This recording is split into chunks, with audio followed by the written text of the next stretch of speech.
Endi bitta narsani eslatdi. Bugun Eronning rahbari kelayotgan bo'ldida, menga keyin topshiriq bo'ldi. Unda rayonda hokimman, yosh. O'sha paytida Islom degancha aytdilarki, olib boramiz dedi, o'shaga haykalda dedi, haykalga gulchambar qo'yilishi kerak. Lekin men sizlarga nima uchun bu gaplarni aytdim? Meni tezroq Toshkentdan yo'q qilishga juda ko'p odamlar bu qishloqdan kelgan, qachon ketadi degan juda katta kurash bo'lgan. Xullas kalom ertalab ikkita prezident keladida gulchambar qo'yish kerak Ulug'bek haykaliga. 10 takam 7 da menga telefon bo'layapti qabulxonamdan. Shavkat Miramonovich, голову Улугбека снесли, deyapti. Я говорю, какую голову? Какой еще Улугбек? Памятнику голову снесли.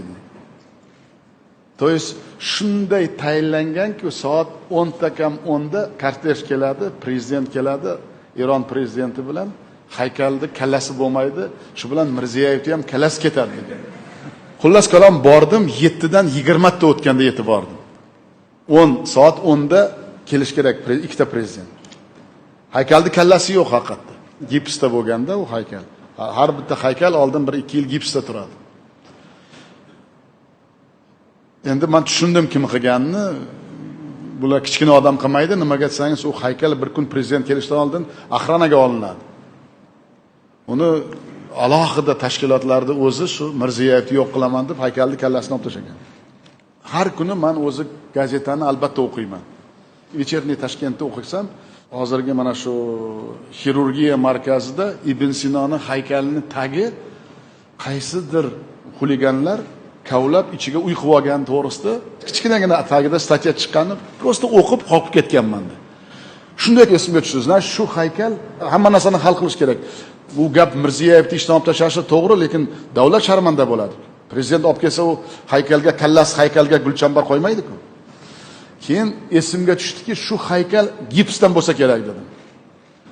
Mashinamni o'zim ruldan qildim, bir andijonlik movunim bor edi. O'shani mashinaga o'tirdim-da, uyga borib, arrang bormi uyda dedim, arrang. Arrang bor dedi. 2-3 ta arrangni oldi, u o'zi yo'lda turardi. Chilonzorda o'sha. U ham Chilonzorda-ku. O'zim rolda o'tirib bordim-da, ertalab borib hamma uxlayotdi. Biz ham Ibn Sinoni haykalini kesib bana olib keldim.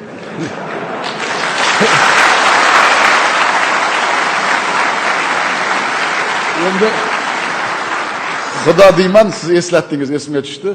Shu haykal tushib ketmasin. Olib kelsam, haykal sal teshigi katta ekan, biz qilgan Ulug'bekning haykali, bu gavdasi u haykal sal tushib ketgan bo'ldi. Men keyin gipsdan sharf qildim. 1,5 soatda.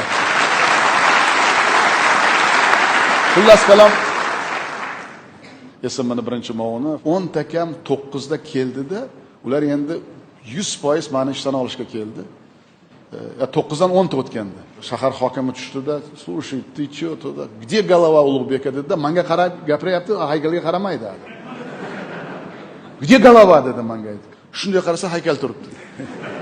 Haykal ham turibdi, kalla ham turibdi. Men nima demoqchiman? Mana yoshlar o'tiribdi. Bu kunga kelish o'zidan o'zi oson bo'lmaydi. Bu kurash bu.